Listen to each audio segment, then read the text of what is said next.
total market capitalization for the Chinese internet companies went from $2.5 trillion US dollars at its peak in 2020 to 1.4 trillion. So it was a loss of over $1 trillion in market cap. Investment in the industry fell 80% following this whole fiasco. I'm not sure that Wang Huning really cares about private capital because he probably sees it as a threat to the Communist Party. I think regulation could have been increased in a fairly cautious and careful manner, but instead they basically took an axe to the entire industry.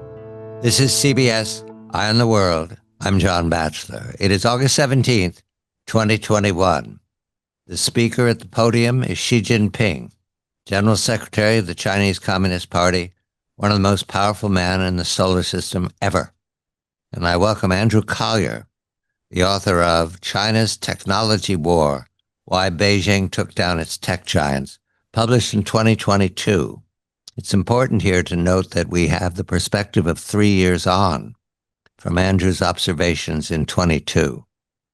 He features this moment, August 17, 2021, because it is the theme of Xi Jinping's reforms with the economy, with ideology, and with his own party. He introduces his definition of the term common prosperity. Andrew, a very good evening to you. Congratulations for writing this book 3 years ago. Your very careful rhetorical questions can now be in part answered. I turn to the fact that you're writing a new book, Empire of Dust, about the Chinese economy as well. But we're reflecting here on common prosperity because that is part of the story of what happened to Chinese tech innovation that was roaring ahead with Alibaba and Tencent and Didi and all the startups until what was common prosperity and how did it serve Xi Jinping to emphasize it in 21? Good evening to you. Good evening, John. Well, every leader who comes into office as the head of the Communist Party in China comes up with his own slogan. They all like to believe that they've got their own view of things. And Xi Jinping's, one of his big phrases was this notion of common prosperity. And basically, common prosperity was his idea of trying to help the common man, try to make their income better, try to make their salary stronger, try to make them in a better position.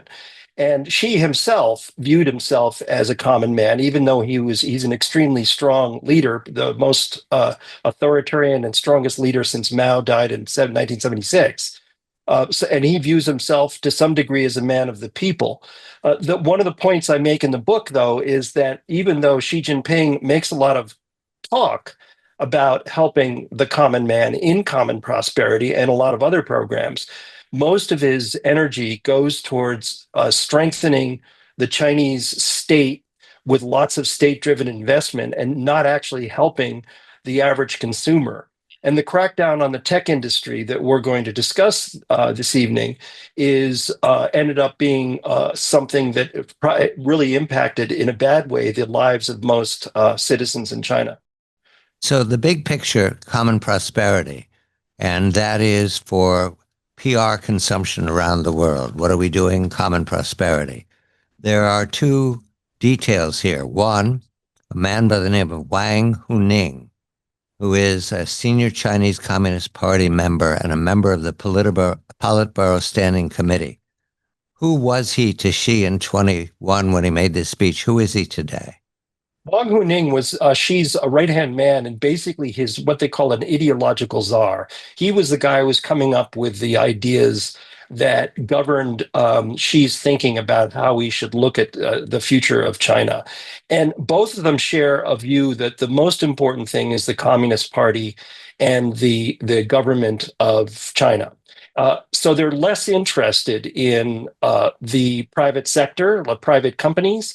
They're less interested in allowing consumers to increase their purchases of goods the way we have in the United States. They're basically interested in the Communist Party leading China into global greatness. And Wang Huning provided the intellectual firepower for Xi Jinping, who was not known for being deeply intellectual. Wang Huning had performed a similar role for Hu Jintao, the predecessor, and I believe Deng Xiaoping, the predecessor before that. So, born 1955, he's clearly a respected thinker. One more detail. What is the Central Committee for Discipline and Inspection, and how does it serve Xi Jinping? Well, the CCDI, the Central Committee for Discipline and Inspection, was Xi Jinping's way of trying to crack down on corruption. The problem in China is that if you have a party that basically has no competition, then it means that there's nobody out there ready to stop someone if they start stealing money from the government or abusing their power in some local township somewhere. They don't have the fourth estate. They don't have independent journalism to bring these people to court, and they don't have an opposition party to point out the corruption. So she didn't believe that he didn't allow the corruption that had really started to get quite high in this under his predecessors. So he invented this organization that would act as the party's arm to crack down on this corruption. And it's been to some degree successful. I mean, people do argue that China's a less corrupt place than it may have been 10 years ago before Xi took power. We now have Xi Jinping, the big boss, Wang Huning, the brain, and the CCDI, the weapon. And we're about to go to work because there is reason to believe many of the events we see today, the competition, the adversarial relationship, the stories about black market and chips, the competition for AI, many of those details begin with these events in the early part of the third decade of the 21st century. I go to a speech made October of 2020 by the very successful Chinese entrepreneur Jack Ma. He made this speech in a flippant fashion, saying, you may agree with this, you may not.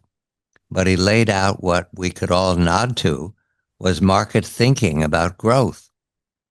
Andrew, who was Jack Ma at the time he made the speech, October 2020, and what did he represent both to the Chinese Communist Party, many of whom were in the leadership was in the room with him, and what did he mean to the Chinese economy in 2020?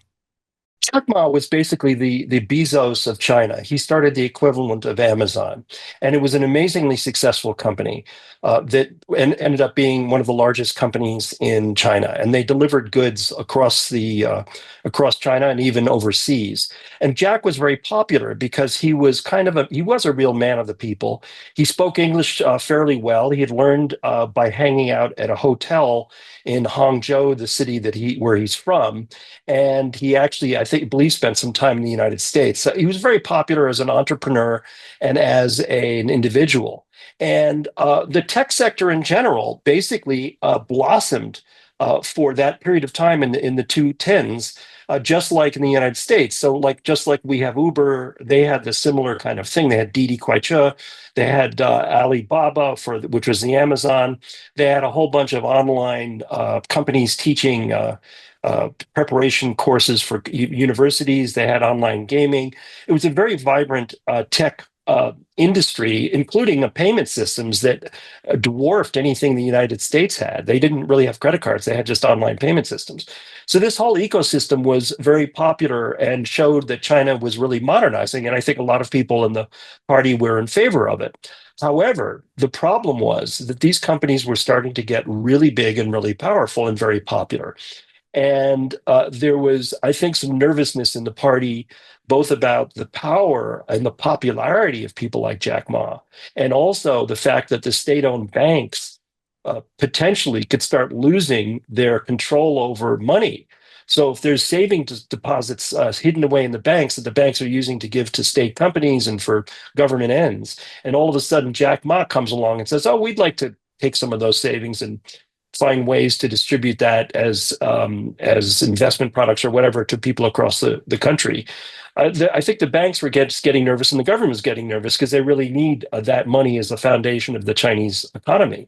So Jack stood up at an important forum in Shanghai and in front of some very senior officials. Xi Jinping wasn't there, but there were a lot of other people who were quite senior there, and basically started accusing them of being inept. He said things like, their regulators are old, out of touch with modern internet, and slacking in their jobs. He said there's no systemic financial risk in China because there's no financial system in China, which was kind of a strong statement. And he accused the banks of having a pawn shop mentality. And you can imagine it's like standing in front of the Federal Reserve and basically accusing them of being completely clueless about how to control or regulate the banking system. So Jack sat down, and there was some titters in the audience, as far as we know, and nothing happened until a few days later when he was called into the offices of the central bank, the People's Bank of China, and given a huge dressing down. And that was the end of the tech sector in China for the next 5 years. It's important to note that Andrew wrote this with incomplete information yet at 22 during the time of the pandemic about what the taking down of the IPO for Ant could mean. We see it completely today. Well, more completely than ever, let's put it that way. What was Ant, Andrew, and how shocking was it that they withdrew the IPO? What did that signal? It was basically an online bank. We have a couple of those in the United States, My Bank, and there's a few others that basically take savings deposits and distribute money and checking and so forth. So I actually visited Ant before they were a bank. I happened to be in the city where Jack Ma came from in around 2008, and I had set up a meeting with some random person who I sat down with him and I said, "What do you do?" And he says, "Well, I lend money." And I said, "Aren't you like Amazon? Don't you distribute goods? I mean, what are you doing?" He says, "Well, we have money and we know all these customers, and so we thought we'd lend them money to help with their business." And so they were, even when they were a fledgling bank, I was introduced to some of their people. So Ant became quite large because they were very efficient, and they were lower. They were offering higher rates of savings of returns to than the state-owned banks, and so they grew by leaps and bounds. And over time, the regulators, the central bank and others in Beijing started to say, "Oh, gee, they're very risky. They don't have the same controls that banks have." Although I've seen some research from the International Monetary Fund that said that, in fact, because they had so much data, Ant was actually less risky than many of the banks. But they were about to do a very large sale of shares, an IPO in the Hong Kong market. In 20, And in 2021. that's right, $34 billion Shanghai IPO. No, I And have it wrong. It was in 2020. I'm sorry. I get the dates right. yeah, Yeah. that's right, November of 2020. I'm sorry. It was very shortly after Jack Ma's speech. Right. And in the Shanghai market, and all of a sudden it was canceled, and it caused a huge uproar because this was a very important company, very popular and very successful, and Jack Ma was the golden boy in the tech area, and all of a sudden it was canceled, and that put the fear of God in everybody else in the tech sector in China. And identified this theme that runs through Andrew's analysis in 22 and now here in 25. Xi Jinping chose to emphasize ideology over the markets. And right then, although it was hard to believe, the Chinese Communist Party was going to reduce the assets by, I didn't do a percentage, but billions and hundreds of billions of dollars went away from China's development into the future. Did they recognize that at the Politburo? Did Wang Huning or Xi have to answer for those crashes in the stocks? Well, the market cap for the total market capitalization for the Chinese internet companies went from 2.5 trillion US dollars at its peak in 2020 to 1.4 trillion. So it was a loss of over $1 trillion in market cap. Investment in the industry fell 80% following this whole fiasco. I'm not sure that Wang Huning really cares about private capital because he probably sees it as a threat to the Communist Party. And a lot of the argument that's made in Beijing, or was made then and is made now, was that a lot of these companies were getting too risky. I don't really buy that. I think regulation could have been increased in a fairly cautious and careful manner, but instead they basically took an axe to the entire industry. And overnight, any company that wanted to sell shares or even expand in the tech sector knew that they had the potential to get in trouble. So the whole tech sector basically sort of flattened out at that point. September of 21, this is a month after Xi Jinping's Common Prosperity speech, the regulators in Beijing call in Tencent, Alibaba, Didi, and one food company, I don't remember the name of it, Meituan or something, Meituan, yeah. and read them very carefully what the future contains. The regulators were then telling the companies no longer are you going to grow, you're going to obey. Is that the gist of that conversation? Yes, and the broader point here is that Xi Jinping did not feel or does not feel that spending money to help consumers get easy delivery for, chicken and rice, or hop into a car to go to a party somewhere is a good use of Chinese money. He thinks that this is kind of a waste, that making the soft, what I call the soft side of tech, the service industry, is basically a waste. And all these hundreds of millions of dollars spent on educating people because the school system was not adequate, he also felt was just helping rich people get richer. He believes that China's greatness can happen only through the party and through state investment and not through consumption, is basically what it comes down to. So all the consumption side of the tech industry collapsed overnight. And he shifted gears to where we are today, which is in a very different direction.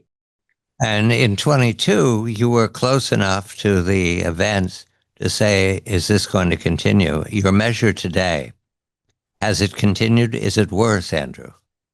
It has continued very much. The service sector of the tech industry is nowhere near as large as it was back in 2020.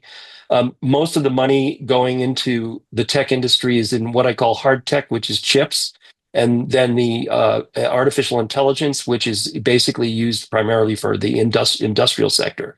So, the idea of starting a company that can do something to help online payments or something for the consumption side is not happening. Now, she did have a meeting with a lot of tech people recently, earlier this year. He said, "Come in, and I'm going to help support you." But nobody believed that to be really true. They don't trust him at this point. Andrew, the People's Bank of China, the PBOC, dominates the scene then and now, has a lot of brick and mortar representation across the country. But if I read correctly, e-commerce, called then, quaint term now, we just call it online. E-commerce was a direct threat. Why and how, and what did it do about it? Well, there's a couple of things going on. The People's Bank of China regulates the banks. There were other people fighting this fight in Beijing, including the antitrust and anti-monopoly people and the other bank regulators. But the PBOC was definitely on the lead. And their concern, they claim, was instability. China is very nervous about any sign of any cracks that could cause the collapse of the Communist Party, similar to what happened in Russia. So if you suddenly had a financial collapse or you had like a big company that went under, that could be dangerous for social stability. So the PBOC argued that, gee, Jack Ma and these online and Ant Financial and these other online companies are basically unregulated banks, that we really need to crack down on that. So they quickly ran forward and instituted regulations that prevented that their growth. I would say behind the scenes, the concern, as I mentioned earlier in the interview, is that having all this money in private hands with billionaire entrepreneurs like Jack Ma was perceived as a threat to the Communist Party because they're very popular and they could command a lot of respect, and they could look like they're actually more competent than the people running the government. So and plus they commanded a lot of capital that the government felt that they wanted for their own ends. So there's another story behind the story on this. So we're looking at the ability of the PBOC to shut down its rival, which would have been e-commerce in general, not just Ant, all aspects of capital investment. Did it also feel threatened by foreign investment as well? You know, the story today is foreign investment is missing and Xi Jinping is begging for it to return. Is that PBOC's idea? The PBOC is less concerned with foreign investment because foreign investment basically has been a very small part of total money in China. So they've always kept a lock hold on it. It's very hard to start a bank in China that it's owned by a foreigner. They like big investments tech, the semiconductor industry, the auto industry, things where they can kind of keep an eye on it, and they're hard goods. But they don't like a lot of stuff in the financial system being owned by foreigners. So they've kept a lid on that. That has not been a real risk. All right. Now, there is what Andrew characterizes in his book in 22 as a leftist lurch, which is a brilliant metaphor that works always. I believe Xi Jinping's father was purged because he was said to be on the capitalist road. That's an old-fashioned way of saying you're a rightist lurch. So Xi Jinping is a leftist lurch here, and there's a lot of edible in this, but we don't have time for Xi Jinping's father's torments. We're going to go to what Xi wanted to achieve in 22. He wanted to mitigate the property prices that were creating a bubble. He wanted to repress the consumer, and he certainly wanted to redistribute income. That is, he emphasized that we're lifting people out of poverty. 3 years later, Andrew, let's take them one at a time. What about the property bubble? Did he mitigate it in some fashion that he hoped? Because right now, I describe the property market week to week as a crater. Did he want that? No, I mean he kind of got stuck with this situation. The property and bubble had been created, it'd been going on for some 25 years. And when he stepped into office in 2012, it was definitely it's on its way up. And it was fueling growth. I mean, one of the reasons why China's economy grew so much is because they were building lots of apartment houses and commercial real estate and roads and bridges. And she kind of went along with this whole thing. The problem was that it got dawned on the leadership, particularly with the stock market crash in 2015, that the property bubble could eventually pop.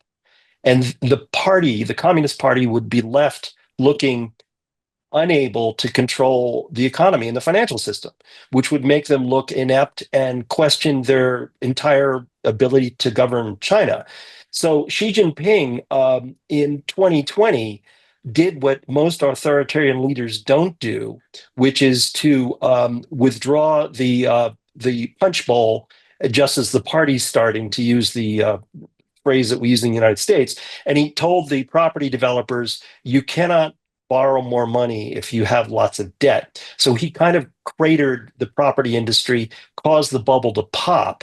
And now he's in the position of trying to find a new way to get the growth going that might replace property. And in his mind, that is tech. But in a book I'm doing at Harvard right now, I argue that the tech sector cannot replace property, and that China is going to be in deep economic trouble in the future. Did she want Evergrande to collapse? I think you could argue that just the way she took down Jack Ma and the other tech entrepreneurs, he began to see the very wealthy billionaire property developers as a potential threat. So in the back of his mind, he may have been happy that Evergrande, the country's largest developer, went belly up. But it did also cause economic problems that he's now got to deal with, although he's trying to make other people responsible so he doesn't have egg on his face. There are anecdotes of people camping in the apartments that they paid for unfinished, open windows, and lighting fires with wood at night to cook. And these are especially in the tertiary cities. Do you believe those anecdotes? It sounds like, post-apocalyptic stuff. Oh, it's absolutely true. I mean, I spent years tramping through a lot of these unfinished buildings, and unfortunately, the regulators let the developers use as their main source of income deposits by hopeful buyers. The market had been going up for several decades, and everybody figured it would just continue to go up. So they were okay, fine. We'll give you 40%, 50% down, 80% down to buy an apartment. And when the bubble popped, all of a sudden there wasn't enough money for these developers to finish these apartments, and so a lot of people got stuck with these empty shells. Repression of the consumer. What did he want to achieve in 22? The present consumer is hiding his or her gold if they have it and not buying anything new. Well, China has one of the largest savings rates in the world. I mean, a huge amount of money is put aside because people, first of all, the stock market is very small. It's not a great place to invest. And second of all, they're concerned about the future. And the second point is that where consumption is 70% of the economy in the United States, it's only 30% in China. So consumption is really not the way that there's growth. So the state is very happy to take these savings deposits and then allocate them and pay low interest rates, which is where the repression comes on, and then allocate that money to what they think will help China grow, which is semiconductors and AI and other and robotics and so forth to make the nation great internationally. The problem is that it means you don't have a consumption market. So just the way the United States started with government investment in chips back in the 1960s with the Minuteman missile, within 10 years, the dominant investment for the PC revolution was private investment. China doesn't have that kind of capacity because consumption is low. So that's where Xi Jinping is been forcing the savings into his own channels. And the question about the consumer right now, there are stimulus programs out there, and there, I'm told, are consumption police who come around and say, "Don't you need a new tea kettle?" Is that true, or is that an anecdote? Is that wit? No, they've been programmed something like $45 billion for trade-in of old cars. I think they had some tax breaks to buy consumer appliances. This is, it helps. It's sort of on the margins. It's okay, but it's a very large economy, and you can't do it by tweaking at the edges. I mean, I think basically Beijing's attitude, the government is, with just a little help, we'll get the consumer back on their feet. But the consumer is sitting there thinking, okay, the economy's tanking, GDP growth is less than the official data says. My biggest asset is that my house, and which is now worth 30 or 40% less than it was a couple of years ago. The rest of the world doesn't want our exports, and they're starting to fight back on us. So we're not going to spend. We've got to save our money. So we can't really plunge ahead. So I think Beijing is dreaming that they can revive consumption. China's technology war, why Beijing took down its tech giants. Andrew Collier is the author. The word prescient applies, but Andrew was careful in 22 not to come to conclusions, just to observe the tensions that are introduced by Xi Jinping's common prosperity theme and the enforcement of those themes on the tech giants that were growing apace with the tech giants in the US at the time. Alibaba was a worthy competitor worldwide eventually to Amazon. The others also, the gig economy was working everywhere, but China took it down. The fast food, ordering food in, being delivered was working everywhere, but China took it down. Now we come to poverty, lifting people out of poverty. There is a remark in your book, and I'm sorry I didn't write down the author. It's very clever. He said, if they keep this up, we'll have common poverty, not common prosperity. And that is apparently what we are now observing. There's, according in 22, 17% of the population remained in poverty. Extreme poverty had been mitigated. They ate every day. However, the redistribution has not worked out. Did Xi Jinping know that in 22, that it was that it was PR, that it was marketing and not real? Or is this a revelation to them 3 years later that the unemployment lines are bigger than ever? They don't even print statistics anymore, and these are young people without jobs. Did he know that was coming? I believe that Xi is honestly thinks that he's trying to help the common man. I don't think he's a completely cynical leader and just power hungry, sort of crazy person. However, he's also fighting against his view that, as I said earlier, he doesn't like the idea of helping people consume and get rich. He doesn't like the idea of buying big fat automobiles unless it helps the economy.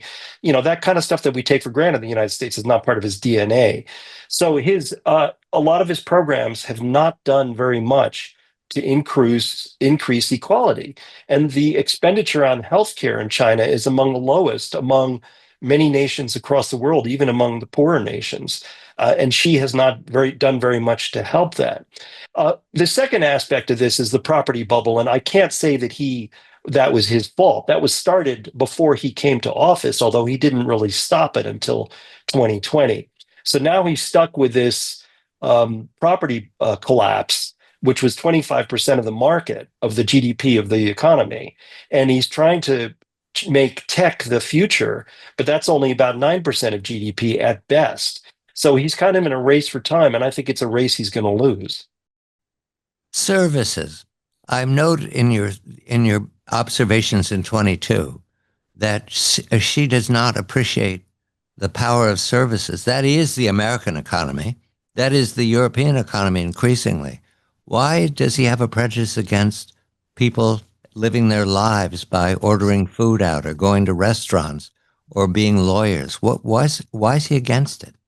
That's a very interesting question. I mean, you could say that Xi Jinping's father sent him to live in a cave during the Cultural Revolution, which is when Mao sort of went crazy with the economy, when politics.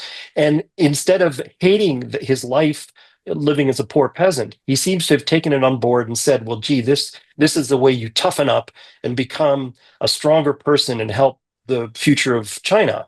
And he's taken that attitude. He's made many statements about how we all have to toughen up and become, better servants to the state. And because of that, he doesn't believe that increasing consumption is really going to be service the goals of making China a great nation on a par with the United States. But the services economy, it's puzzling to me because it goes hand in hand with the hardware and the software. He knows this, but all right, fine. We turn to where we are today, 3 years later, and your reflections on your earlier rhetorical questions and the way you set this up. China is not richer than it was 3 years ago. I can't say what it is because the statistics are no longer trustworthy. However, the trade conflicts that are now extant, how do they fit into common prosperity? Is she digging in to hold off the American understanding of bilateral trade, or has he anticipated this? What is the measure, given that they pushed out what would have been global technology firms? Alibaba, if it had been left to run, would be a major bank globally now. It would be right up there with Citi and Goldman Sachs. Does she regret that? I don't think he regrets it. I mean, people look at China and they say, look at all the successes. You have this Huawei, you have these amazing electronic vehicles. You have DeepSeek, which posed a challenge to ChatGPT and AI. But what they don't see is the amount of waste that went into this. There's about 100 EV companies have gone under with wasted capital. So she's now, I think, is facing a situation where his tech investments will pay off, but with a huge amount of money wasted. And meanwhile, he's struggling to deal with this debt-fueled property bubble that has been 25 years in the making. So, and now, because of his antagonism in the South China Sea, what I call gunboat hostility, he's made many people around the world, including the United States and Europe, angry both at the militarization of China and also the huge subsidies that went to goods like autos that competed with European automakers and US automakers and so forth, what we call the China shock. So my view, which is not in the minority here, is that he's gradually going to have to soften his rhetoric. And at some point, he may even have to soften his gunboat hostility in the South China Sea against Taiwan and Southeast Asian nations, because he desperately needs exports. He desperately needs to keep the US dollar trade going. And he can't afford, he has no other levers to pull, really, apart from his things like rare earths, which are important but not crucial, to try to keep the economy globally engaged. It's 1/3 of the GDP of China. It comes from trade. So I think we're going to see a shift in policy going forward, assuming that Trump and Xi Jinping don't get too angry at each other. Is it possible to go back and revive Ant, or at least the concept of online banking and transparency? Because that would encourage the consumer. I've spent a lot of time in China, and the amount of capitalist fervor and competition is tremendous. If they had a different leadership and a different view, if the party had a different view of its role in society, I think a lot of these companies like Ant could be revived quite quickly, and it would be a very impressive turnaround for China. And the observation by the ideologists, is this the China they imagined? Your explanation for it, and you hear lots of talk. Is this was this going to be the inevitable end of their understanding of discipline? I think Xi Jinping came into office he was considered a weak leader, and he didn't know his own power, and he's gradually built up his power, and he's sort of at the peak right now. I think that they're very pleased. Wang Huning, his ideological czar, and Xi himself are probably very happy with the way things have gone. Except now we're starting to see peak China and the economy slow, and I think they're trying to figure out a way to get around this. And I think they're going to get increasingly unhappy with the direction of things. And the Xi Jinping endgame that your final chapter in 22. Do you want to add anything to that? We have 30 seconds. Well, what else did he imagine? The third term, did he have that in mind in 22? There is talk about it, just staying in office forever, but I don't think that's going to happen. He recently stepped away from some leadership positions. I think he's going to get pretty fed up with the bad hand that he has created and has been dealt to him, and he's going to want to maybe move on. Andrew Collier, the book, Repression in China's Technology War, Why Beijing Took Down Its Tech Giants. The new book will be Empire of Dust, the story so far. This is CBS Eye on the World. I'm John Batchelor.